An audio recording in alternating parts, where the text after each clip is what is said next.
Hi, I'm Earl with Broadcast Rentals in Phoenix. This is the Sony F55. We're going to explain a little bit about the F55 today.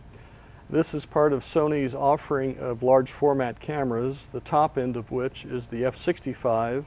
The 55 is directly below that. Then next is the F5, the F3, and the FS700. The only distinction you can see between the 55 and the F5 is that this ring, which is silver on the 55, is black on the F5. That's the only external difference. However, internally there are several significant differences between the 55 and the 5, foremost of which is the sensor. The sensor on the 55 is closer to the sensor on the F65, while the sensor on the F5 is more like the sensor on the F3. Also, the F55 offers a global shutter which minimizes CMOS artifacting. Sometimes people will call this jello cam and this type of thing. As you can see, we have a setup menu on the side here. There actually are two menus in here.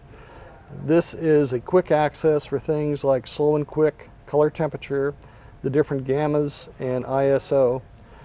Within the gammas I have S-Log2, hyper gammas, and standard. So for instance, I can go into hyper gammas and I have a selection of hyper gammas I can work through. And the same applies to standard. I have a selection of standard gammas, including 709, which is available. And then obviously, where most people will spend most time with this camera is on S-Log2. That is the ultimate usage of the camera within most productions is going to be an S-Log. S-Log assumes that you will do your finishing in post. This area we have the ability to affect color temperatures. We have memory where we can actually change by hundreds.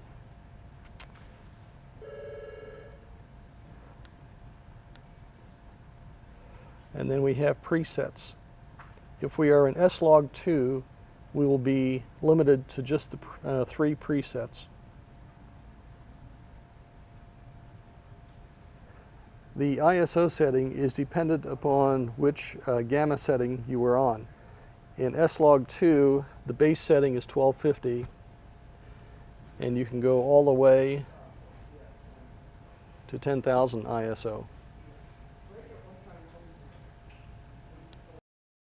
Beyond the quickly accessible items featured on these soft buttons surrounding this display, there is a separate menu button, and this is how we actually will get into the real menu of the camera.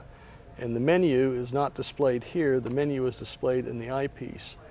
This is the LCD eyepiece. It has 2 operational modes. One is through the eyepiece or looking in this direction. The second is to flip it up and look in this direction. And as you can see, once we do that, everything is backwards until we hit mirror, and now we correct it. Now we are in the actual menu of the camera. There are obviously many segments within this, but we'll explore just a couple here to begin with. We'll go into the camera menu itself and come down to lens interface.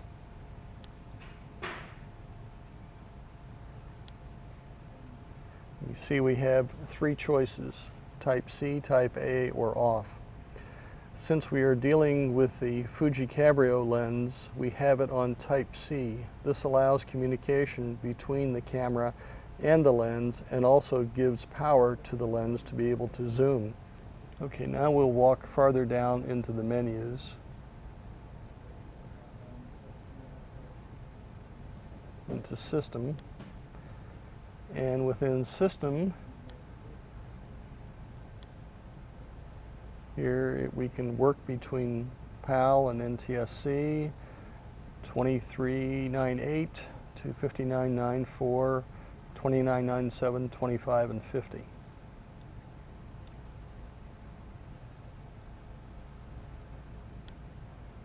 Base setting for the camera. Normally YPBR, camera can also operate RGB and RAW.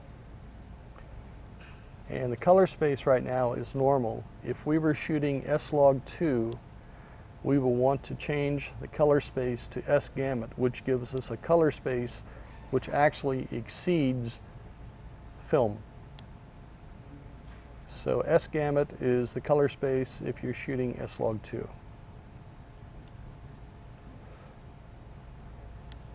Then we have record format. As you notice, we have two options at this point, the XAVC format and the MPEG-2 format. The XAVC is a new Sony format designed especially for the new S/S cards, which can write up to 600 megabits per second. The main differences between this camera and previous S/S or XD-CAM cameras is that this camera uses the Sony S/S Pro Plus cards. This is a 128 gig card.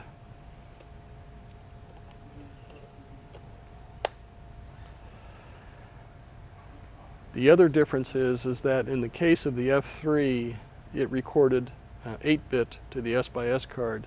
In this camera, you are recording 10-bit to the S/S card. And again, on the XAVC format, you can write up to 600 megabits per second using this card. The camera also is designed to have a raw back attached. It's configurable, the same basic body configuration as this adapter is right here, so it just kind of all freight trains out here behind the camera. If you're using the raw back, you are recording raw at 16-bit color space. On the opposite side of the camera, we have an HDMI out and 4 HD-SDI connectors. The top two are grouped together and considered main outs. The bottom two are grouped together and considered sub-outs. We also have timecode, Genlock, test out, and shutter here. We have an XLR input, which can also accept AES. We'll turn the camera off and remove the V-mount battery. And then we'll remove this power adapter module here. The R5 raw back would mount in this location, just like that. And then the actual configured battery, the olivine battery, would fit right behind the R5 to power the entire camera. If you are curious about how the F55 could help you in your productions, please contact us at broadcastrentals.com.